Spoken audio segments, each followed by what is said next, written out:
Okay, this is a situation that where this class would have things would have been much easier, I think, for everybody if we were meeting face to face. So sadly, this is a disadvantage to the online program.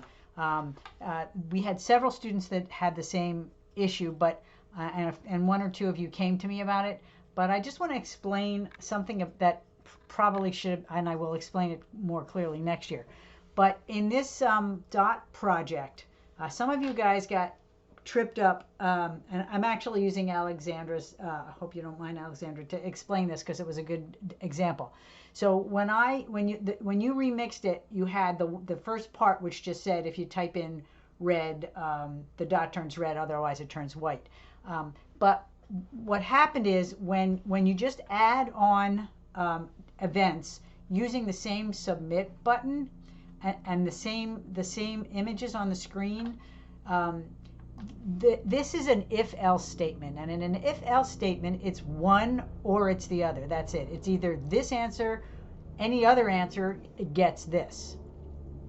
So in programming, there's also an else-if statement. So the more correct way to do this, that would have been easier for all of you, would have been to take this, because these are all separate events, would have been to make it one event.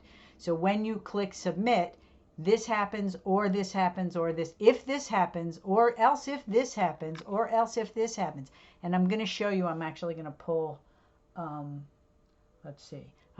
Oh yeah, I can do this because I remixed this. So if we say we only have one event, this if-else statement, this little, at the bottom, you can add. So if you click this plus sign at the bottom here, you're going to get an if, you're going to get an else if, and you're going to get an else. So if I say, if we just make this all one big event, I'm only going to do it for a couple of things, not the whole thing, but you'll get the idea.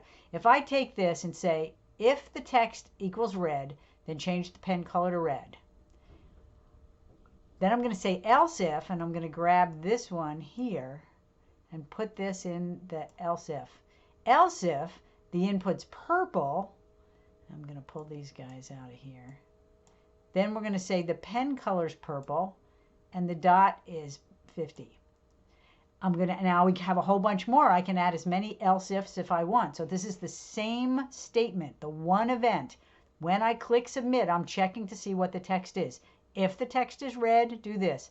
Else, if the text is purple, do this. I'm going to move one more up here so you get the idea. Let's see, the small one probably isn't a great idea. And the other thing about this is that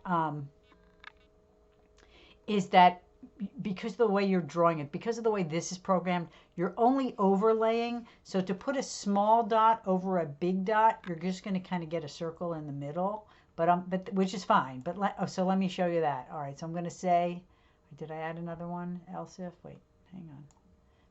We were here. I'm going to add another else if. Else if, I'm going to pull this small guy up here. All right. So if the text is small, we're going to change the pen color. Well, this doesn't really make it small, but I'll fix it. We're going to change the pen color to, well, maybe not purple. Let's go back to white. We'll change the pen color to white, and we'll make the dot 30 because that's smaller. Okay, then 50. But what that's going to do is it's going to put a little white dot in the middle because it's going to cover up. It's going to be on top of this purple one that's 50, or the red one that's 50, or the black one where we started. All right, and so then we can just say else if, else, then it's going to be white, and the dot's going to be 50. So then I'm going to just get rid of all the rest of this. But you understand my point. You could have kept adding else ifs here. Okay. So the idea is it was an if-else statement. Now it's an if-else if, else if. And you could have a whole bunch of else ifs.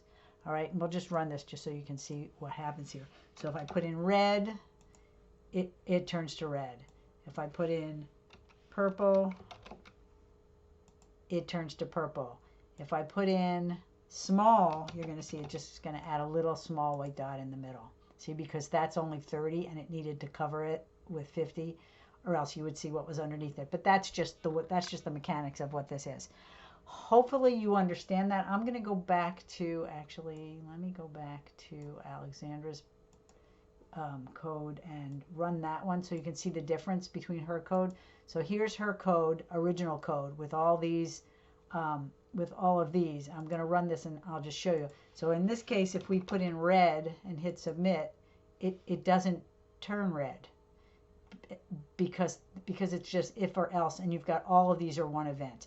Now, another student actually had a solution to this, and once again, you test it, and there's a bunch of different ways to solve, to debug, and that's the idea of the algorithm. They can all be different. But another student, I think this is Madison, on hers, what she did to solve it was she just took the pen color out on all the else's.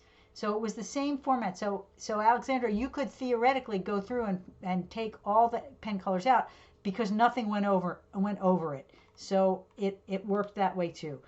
The moral, two points I want to make. One is you've got the if statement, if else, or you've got else, or if, else if, else. So there's two different kinds of if statements that you could use. But the biggest point I want to drive home is to test your project. Test it, and if it doesn't work the way you want, come and see me. Several of you did that, and that was great. But I want to get to the point where everyone will come and see me if their project doesn't work the way they expect it to. So let me know if you understand this.